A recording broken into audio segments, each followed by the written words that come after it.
We moved to San Francisco from Miami, Florida. In January 2001, our kids were 4 and 1. At the time, Hannah wasn't born. We did feel a calling. I was a pastor and involved in church planting. And so we really came to San Francisco with the intent to live out our lives here and to see life integrated, faith and life. We were planted in Bernal Heights. We checked out our library and our parks and our restaurants, and we just got to know people naturally just by showing up, and developed a really cool community. We found the Park and Rec program to be really dynamic, and so Kelly entered in that program and met a lot of the families, and before we knew it, we were invited to this toddler potluck on Friday nights, and there were 15 to 20 toddlers running around. There was shared food. We were like, whoa, this feels like a community. And it wasn't long before we had everyone over to our house, and that was the moment where it clicked. We realized there's nothing that we have to do. We just need to be, and we just need to enter in what's already happening. Jesus wants us to treat others the way we treat ourselves, and why wouldn't we treat the people who live right next to us in a way that would honor him? So we look at, God placed us here, we're going to add value to this place, to these people for such a time as this. I'm more and more realizing that without a healthy relationship to place, I'm not my best self. And so as I look at the human relationship to a neighborhood, I see that God designed us to belong to a place. My mom knew that we were going to be riding buses. We were city kids, that was just kind of the reality. And so we would ride buses everywhere. We'd either ride a bus or walk. It was so great because she had no fear, and we just had so many fun memories going to the Mexican market on Mission Street, going to really cool parks, and I think just really helped us really view the city as our playground. All 3 of the McCord kids played soccer. So between the carpools and just the tournaments coming back home, we lived next to a lot of our teammates, so that made it really cool just to see them outside of soccer practices and games. We figured out that people calling DPT on you or blocking the driveway or having pit bulls and all those things, they're just walls that need to be broken down.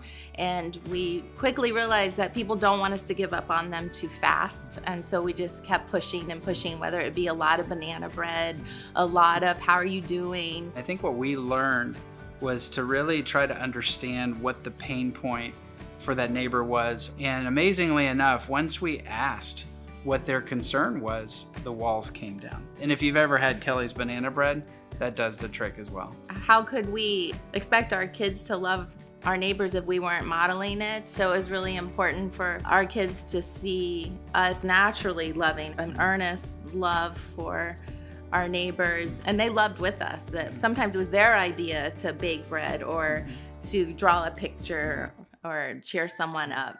Yeah, in the last couple of years, I've actually been living in San Jose, near San Jose State. So I really took the lessons I learned from my parents, like, respecting those around you, getting to know them, seeing what they like, because it's not all about you, it's more about them. Really having my own place to claim and stuff has really been a cool opportunity to take everything I've learned from Bernal Heights to Visitation Valley and putting it into play in my own life. I really took the idea that I should never be too busy for my neighbor. Away from the way I was brought up. It's never felt forced, just that's because the way we've operated our whole lives. Charlie says bye too. Say bye, Charlie. Bye.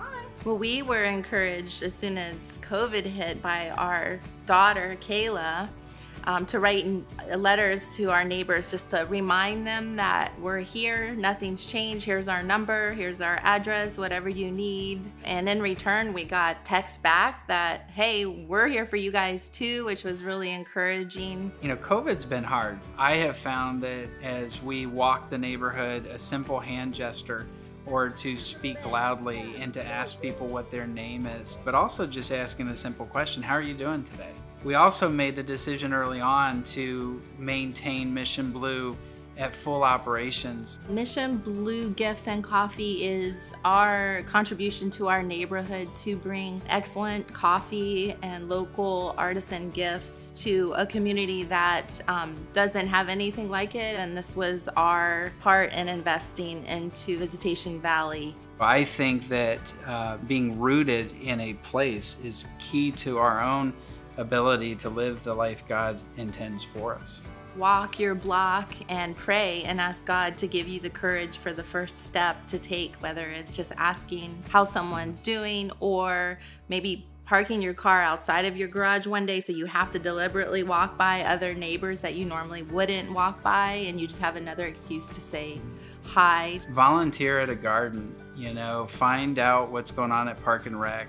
Figure out what the next project the city has going on within the neighborhood and just participate. When we enter the story and we better understand our part of the story, we make memories, and those memories are moments that we cherish for life. And then also we look forward and we have vision and we have a hope for our neighborhood.